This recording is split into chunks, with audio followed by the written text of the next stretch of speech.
ਭਾਜੀ all over ਬੱਚਾ ਨਾ ਬੜਾ ਕਨਫਿਊਜ਼ ਹੈ, ਖਾਸ ਤੌਰ ਤੇ ਤਾਂ ਇੱਥੇ ਹੀ ਕਨਫਿਊਜ਼ ਹੈ ਕੰਟਰੀ ਡਿਸੀਜਨ ਨੂੰ ਲੈ ਕੇ ਵੀ ਕਿਹੜੀ ਕੰਟਰੀ ਜਾਇਆ ਜਾਵੇ। +2 ਕਰ ਲੈਂਦਾ, ਆਈਲੈਟਸ ਕਰ ਲਈ, ਪੀਟੀ ਕਰ ਲਈ, ਪਰ ਉਸ ਤੋਂ ਬਾਅਦ ਕਦੇ ਉਹ ਸੋਚਦਾ ਵੀ ਆਸਟ੍ਰੇਲੀਆ ਜਾਵਾਂ, ਕਿਉਂਕਿ ਸਭ ਨੂੰ ਐਂ ਲੱਗਦਾ ਵੀ ਆਸਟ੍ਰੇਲੀਆ 'ਚ ਪੈਸਾ ਬਹੁਤ ਹੈ।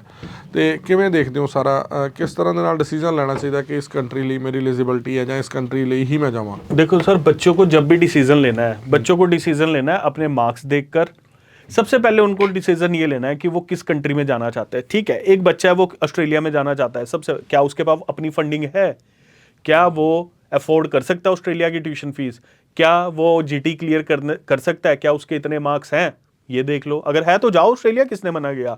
कोई बच्चा कहता है मैंने न्यूजीलैंड जाना है, जाओ। क्या आपके पास 45 लाख रुपया 6 महीने पुराना आपके अकाउंट में पड़ा है एफटीएस और फीस का शो करने को? है तो जाओ, कोई मना नहीं करेगा, बट एलिजिबिलिटी बननी चाहिए। मैं हमेशा ये समझाता हूँ बच्चों को, जहां एलिजिबल हो वहां चले जाओ। अब एक बच्चा है, उसकी हर कंट्री में एलिजिबल है, फिर उस बच्चे को देखना है कि उसका फ्यूचर कहां पे है, फिर उस बच्चे को ये देखना है कि वो कौन सी कंट्री में जाके पढ़ना चाह रहा है। फिर बच्चा डिसीजन लेगा कि उसने यूएसए पढ़ना है, कनाडा पढ़ना है, ऑस्ट्रेलिया पढ़ना है, न्यूजीलैंड पढ़ना है, जर्मनी पढ़ना है। अब मैं आपको बात बताऊं, ऑस्ट्रेलिया में मेरे पास 3 बच्चे आए काउंसलिंग लेने के लिए, और ये फैक्ट है, मैं ये वीजास के साथ डालूंगा आपको।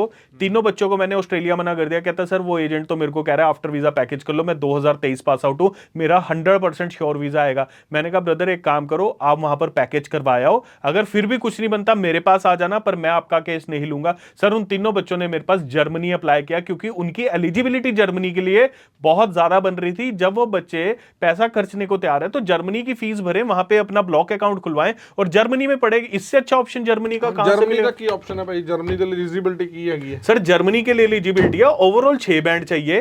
ठीक है, अगर आपकी स्टडी में गैप है कोई इशू नहीं है, +2 वाला भी जर्मनी जा सकता है, बैचलर वाला भी जर्मनी जा सकता है। अपना एपीएस अप्लाई करो, अपनी फीस पे करो। फीस भी पूरे साल की फीस पे नहीं करनी, मिनिमम वो 1000-2000 यूरो मांगते हैं, बाकी 6 हाफ ईयर की फीस के साथ आप जर्मनी जा सकते हो। ब्लॉक अकाउंट में जो पैसा है वो आपको जर्मनी जाकर वापस मिलना शुरू हो जाता है।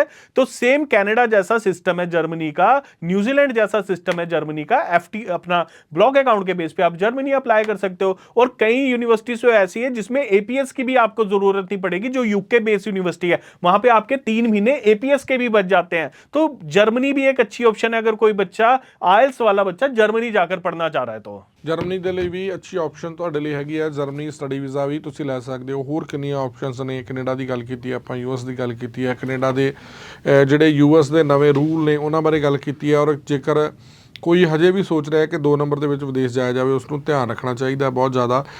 ਜਰਮਨੀ ਭਾਜੀ ਕੰਟਰੀ ਔਰ ਸਟੱਡੀ ਲੈਵਲ ਕੀ ਹੈ? ਜਰਮਨੀ ਦੀ ਤੁਸੀਂ ਗੱਲ ਕੀਤੀ ਹੈ ਲਾਸਟ ਤੇ। सर देखो, जर्मनी में जो स्टडी लेवल है वो बैचलर डिग्री और मास्टर डिग्री है, no diploma and no PG diploma. Bachelor degree 3 साल की भी है, 4 साल की भी है, मास्टर डिग्री बच्चे को 1 साल की भी मिल जाती है, 2 साल की भी मिल जाती है।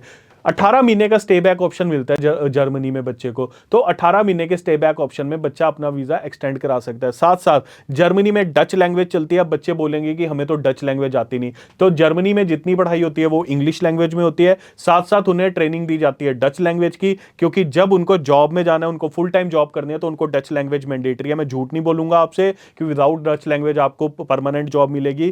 सो जब तक आपकी स्टडी रहेगी आपको डच लैंग्वेज इन हाउस सिखाई जाती है और फ्री ऑफ कॉस्ट सिखाई जाती है, ताकि जब आप अपने वर्क परमिट पे आए और अब जब पक्की नौकरी ढूंढने जाए तो आपको किसी तरह की प्रॉब्लम ना आए।